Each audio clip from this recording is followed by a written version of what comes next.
E chamando os seus 12 discípulos, deu-lhes poder sobre os espíritos imundos, para os expulsarem e para curarem toda enfermidade e todo o mal.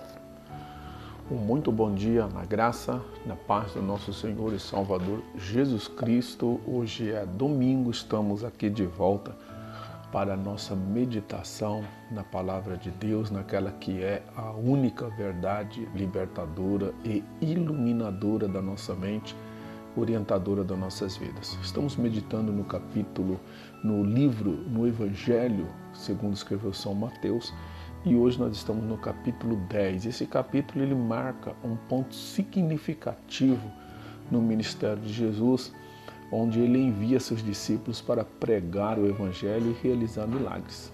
Este capítulo contém instruções práticas para os discípulos, bem como advertências que enfrentarão em sua missão.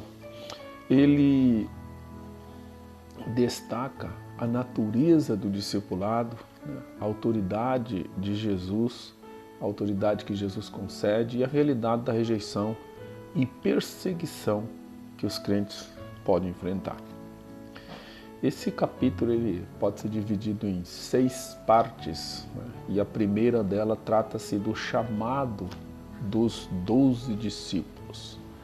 E esse chamado está aí no verso 1 a 4, e o verso 1 diz: chamando seus 12 discípulos, deu-lhes autoridade sobre os espíritos imundos, para os expelirem e para curarem toda a sorte de doenças.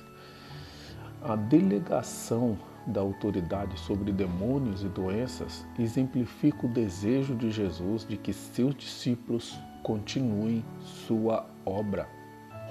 A capacidade dos discípulos de realizar milagres e expulsar demônios mostra que o reino de Deus se manifesta através de atos de poder e compaixão, sublinhando a soberania de Deus sobre as forças do mal. Os versos 2 a 4 tratam então dos nomes dos 12 apóstolos, e são estes, exemplifica lá o nome deles. A lista dos discípulos reafirma a escolha soberana de Jesus e sublinha a diversidade entre eles, incluindo até coletor de impostos e pescadores. Aí depois dos versos 5 a 15, nós temos instruções para o envio de Jesus. O verso 5 diz: esses 12 enviou Jesus depois de os instruir, dizendo: não ireis pelo caminho dos gentios, nem entrareis em cidade de samaritanos.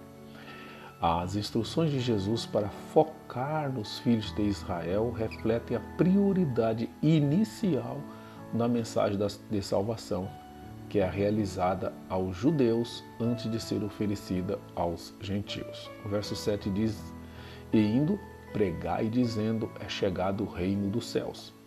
A proclamação do reino é central na missão da igreja. É um lembrete de que o Evangelho não é apenas sobre salvação pessoal, mas sobre o domínio de Deus sobre toda a criação.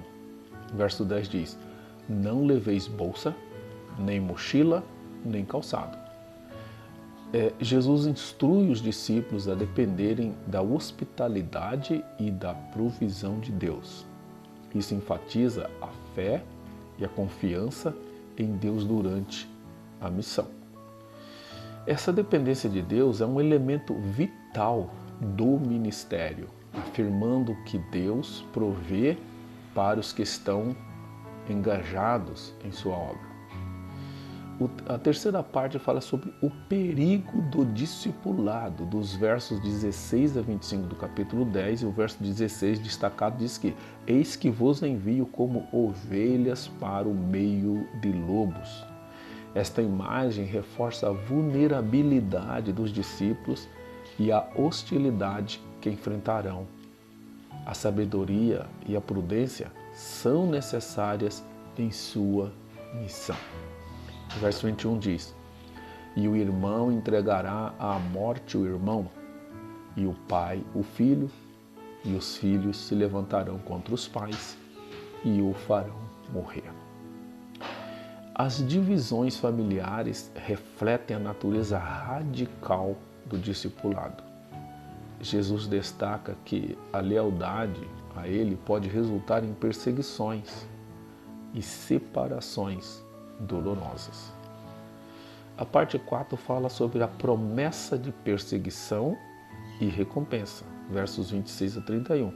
E o verso 26 destacado diz: portanto, não os temais, porque nada há encoberto que não haja de ser manifestado.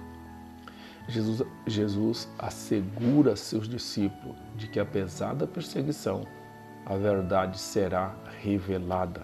Verso 31 diz: não temais, pois mais valei vós do que muitos passarinhos.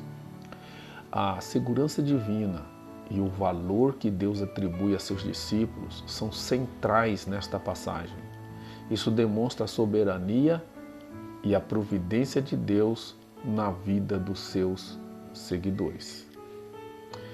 A quinta parte fala sobre o custo do discipulado, que vai dos versos 32 a 39.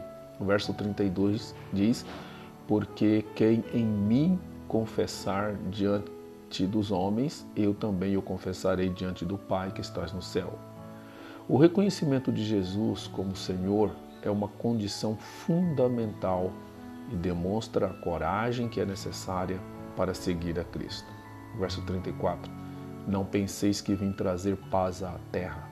Não vim trazer paz, mas espada.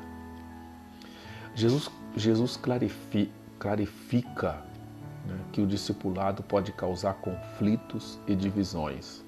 Apesar da sua missão de paz, a paz verdadeira encontrada em Cristo pode levar à hostilidade no mundo.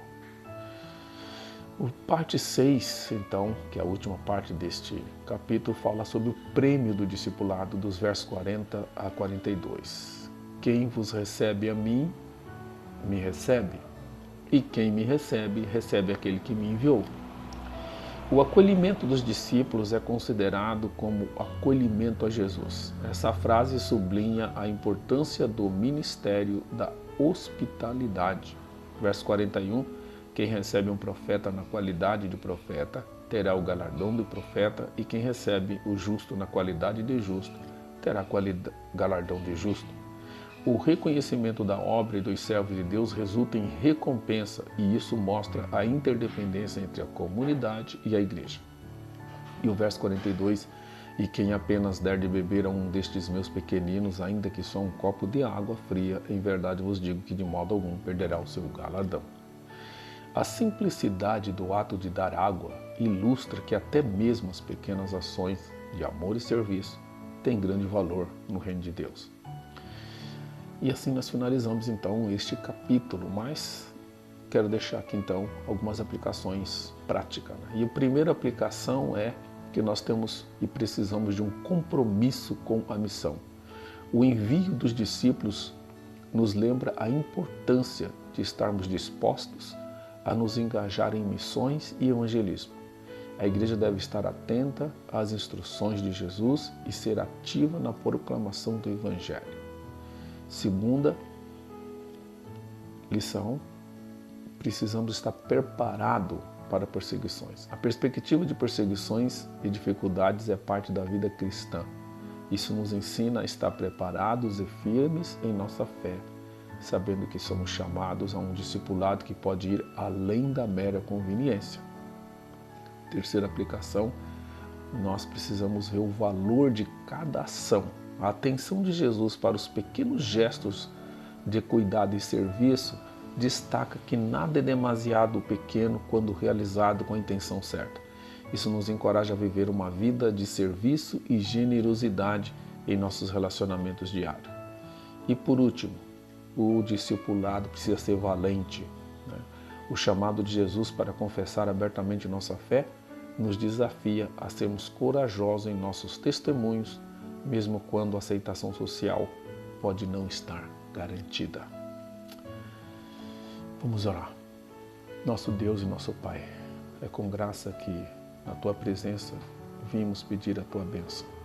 Que o Senhor nos ajude a sermos discípulos compromissados com a verdade da Tua Palavra e que possamos juntos proclamar o Evangelho de Jesus, ainda que haja um custo desse discipulado para nós. Abençoa as pessoas que nos ouvem neste momento. Cura, Senhor, aqueles que estão doentes. Liberta aqueles que estão aprisionados por espíritos malignos. E concede, Senhor, a liberdade que o Evangelho pode promover no coração de cada homem e cada mulher. E assim nós te pedimos em nome de Jesus. Amém.